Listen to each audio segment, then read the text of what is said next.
Obvious. Blank means nothing.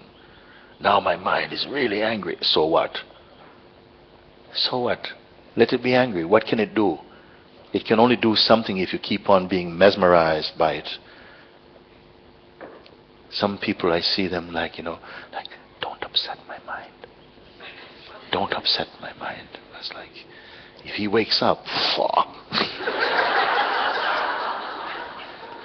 What to do? The thing is, the sensation is like when I'm resting in awareness, it kind of the pressure keeps on kind of increasing. It gets to a certain point where it's just kind of uncomfortable, and it's like I can't. It just kind of distracts me. You can change resting in awareness to resting as awareness. It's a difference. If you're resting in awareness, it's like two things. Like we're sitting in this room. So it's room and us, two things. When you're resting as awareness, you are awareness itself. And when you are awareness, the effects arising in consciousness, mind and body are just apparent. They're playing. Even the effect of the body. Just like some people, they can lose their hand, but they will still eat with the other hand. Well, your hand is bad. Don't worry about it.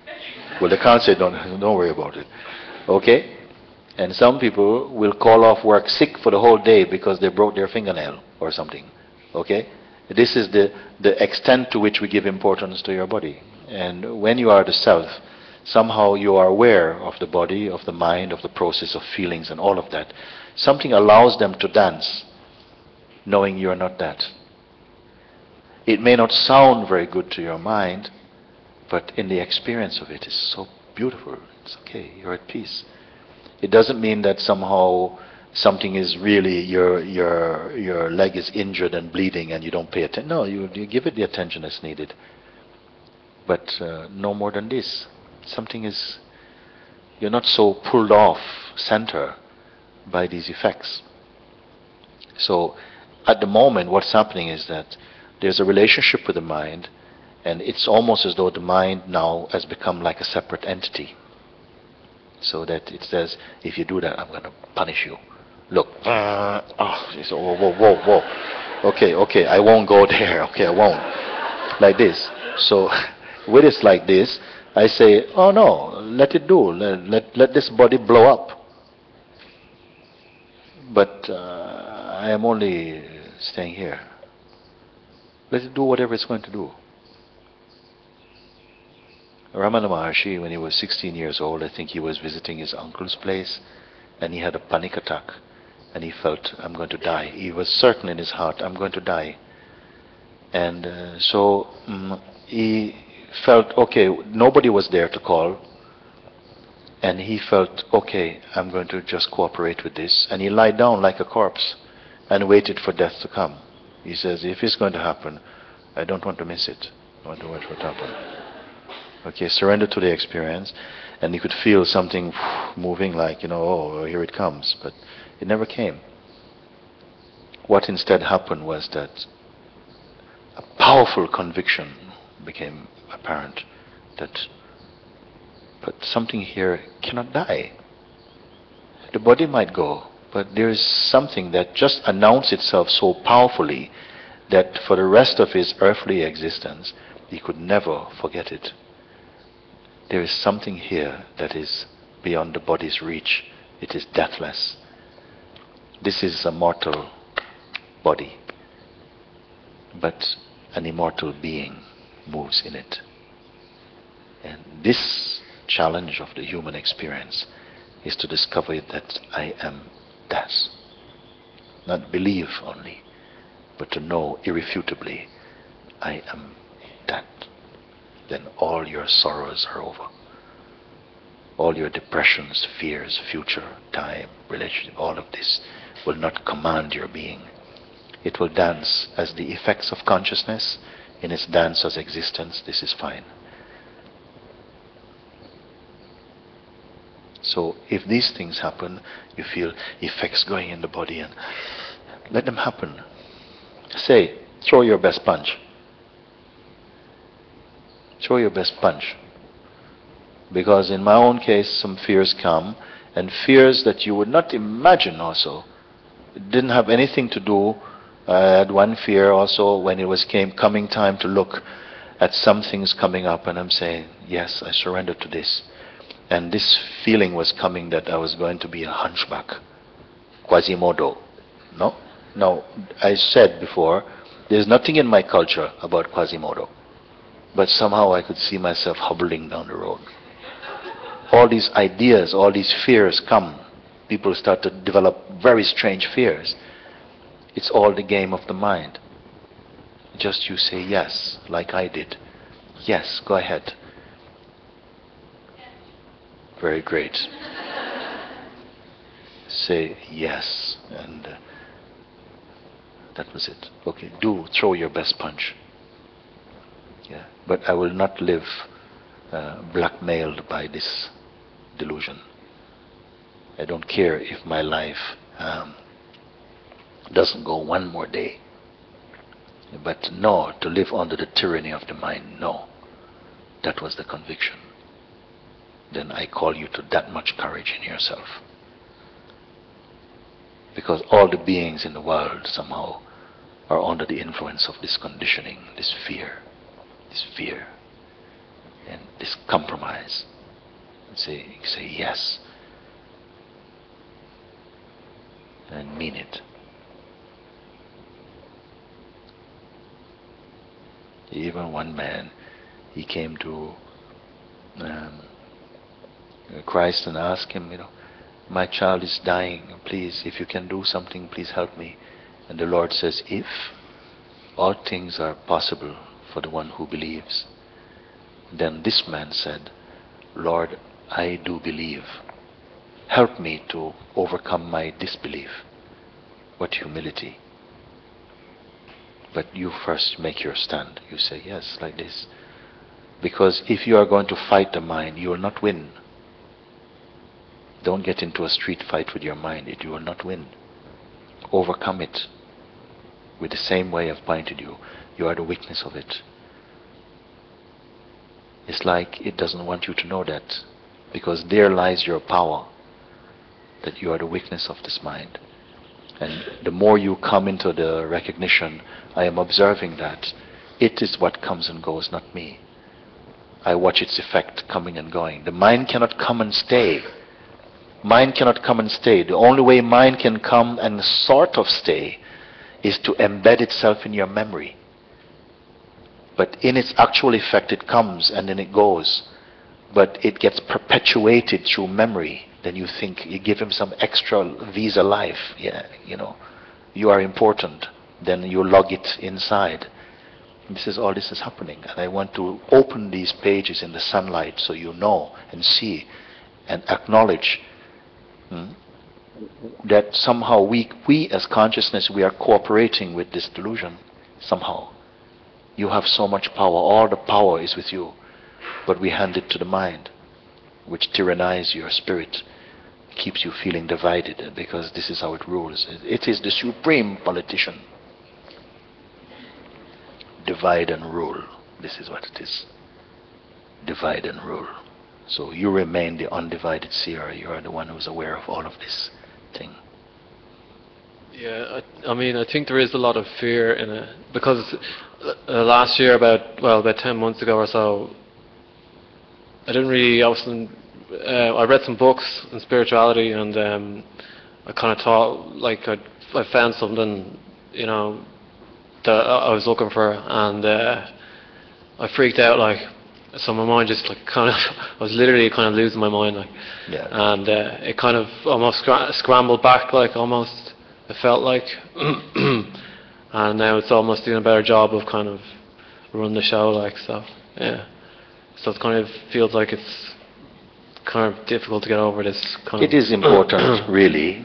This is why it is important. In the past, people would go and you would spend time. In the olden days, you would spend 12 years in the presence of a master to slowly imbibe their ways, to listen to the teachings and to bring it internally and to be watched over and checked in with and to make sure that your knowledge is not just some kind of arrogance, to squeeze that out and to make sure that you completed your seeing. These days nobody has this time for these things. Now a more direct way is pointed. But it's important to have a kind of support also. This is what we try also to do when we have a retreat, to give you a space and environment to encourage you that other beings are also on the same journey of looking into truth. And they are your family, actually. And in the Sangha, true Sangha support each other. When you see someone is crashing a little bit down, then you can say, look, come on, what you're doing, don't you remember that this is just something? And you can brighten up again. So it's important, and if you don't have that support sometimes, then the mind isolates you, then it's like this, it can feel like that. A little bit like this. It still somehow belongs to your path somehow for that time. I am here to tell you there's nothing to be afraid. Not now. You see, you cannot force it, but if something genuine inside you, then that's an impulse from the universe, from your own Satguru, who is inside your heart. You're not going to be alone as a person. You may find that you are alone as everything. This is different. You cannot beat the mind by being the mind, by being the person, you see. You defeat it by realizing I am consciousness. Then the same mind will join force with you and be a wonderful servant.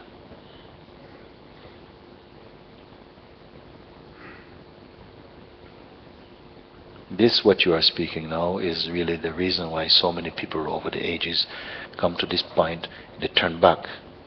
Because they have a memory that somehow this happened to me before and I went through a season of complete craziness.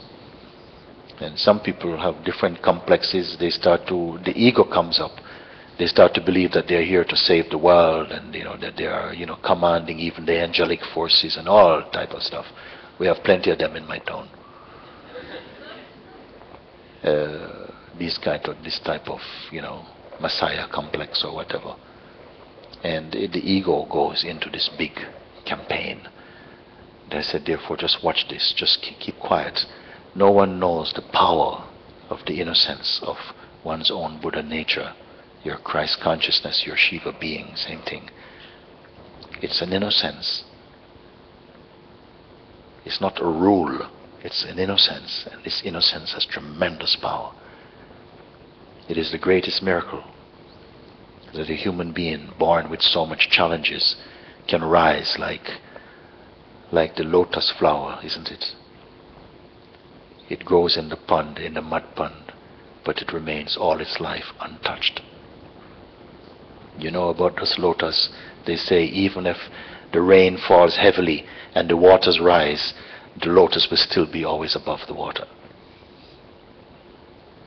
And this is the nature of the spirit. If I don't talk to you about these things, then you're going to find out about them another way, maybe by surprise. I don't want to give you just some flowery feelings, but to show you what you will feel up against for a while, so that your realization is permanent and true, not fickle. So everything that's happened to you, bear in mind, it's happened before to other beings over the centuries. It's happened, and they have transcended. And if even one has done it, it shows that all can do it. Not all can do it at the same time. There are some beings who cannot be here. Even if you pay their fares and put them here in the best hotel and bring them in, they can't stay. They run out screaming, because as yet their minds are not in affinity with this, not ready. And we must respect that. Now it's your turn. Your sister, your brother, your mother is not here. You're here. Make use of this time. In my view, I don't see a higher purpose for the human instrument than to recognize this great understanding. This great understanding of who we are. I don't see anything. Myself, I cannot say that I lived a boring life, but nothing can compare to having come to that recognition of the truth we are. Out of that truth, that love which I found, somehow the energy has come to continuously put in front of you, remind you, look, don't keep going there, look here, spend a moment here, give full attention to yourself just for this moment.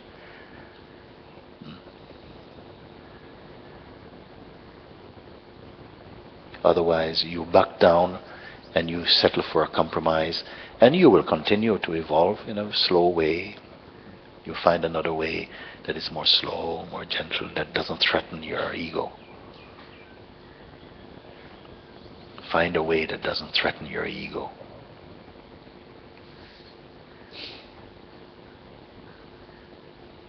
Is this what you want?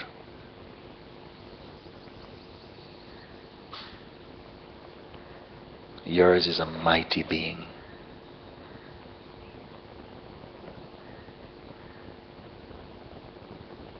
Mighty being. It is behind this entire universe. What we are is not different from that which gives life and expression to this entire universe.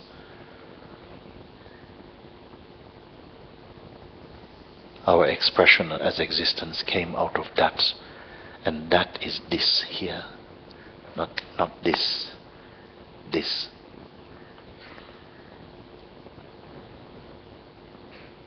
Mind can only offer you a version, a portrait, a portrayal of this. But the portrait is not you.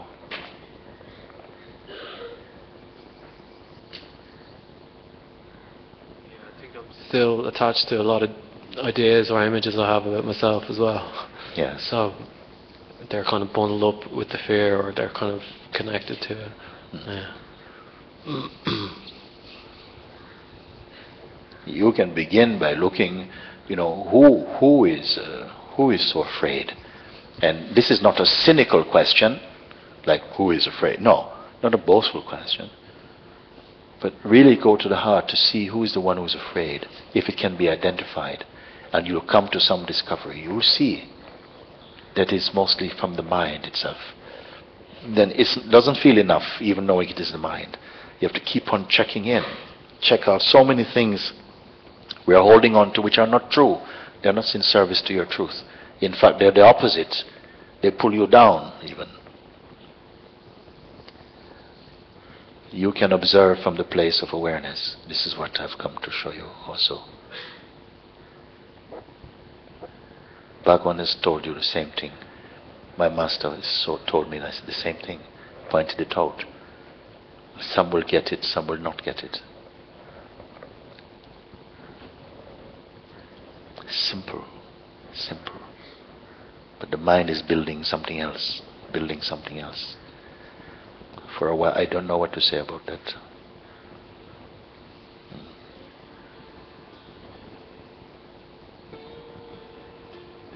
Go and reflect on what we have spoken about. Look with it. With the short time we have now, look at it. Everything is in front of you. Everything is available. Go and take a look quietly. Okay, thank you. Very good.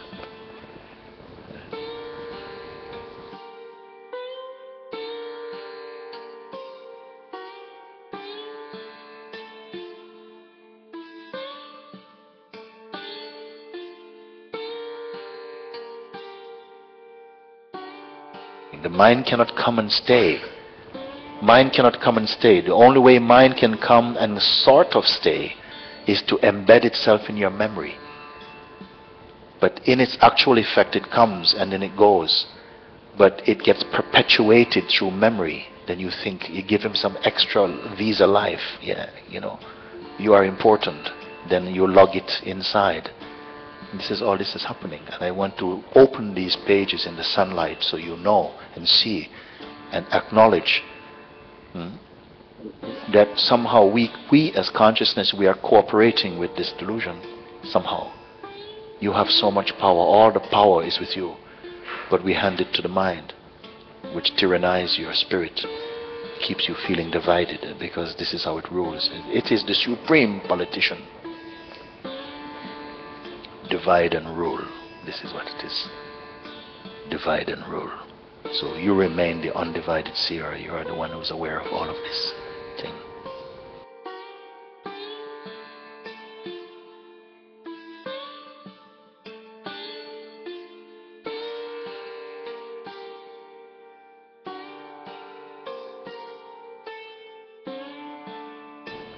It is the greatest miracle that a human being born with so much challenges can rise like the lotus flower, isn't it?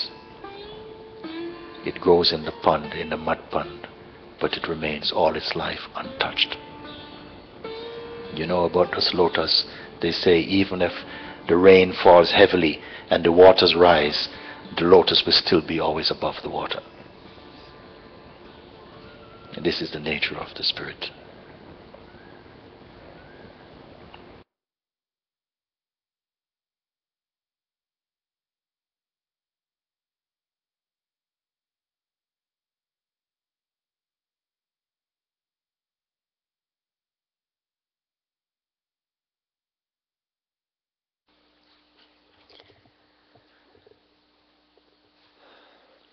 Well, good evening, everyone. Let's try that again.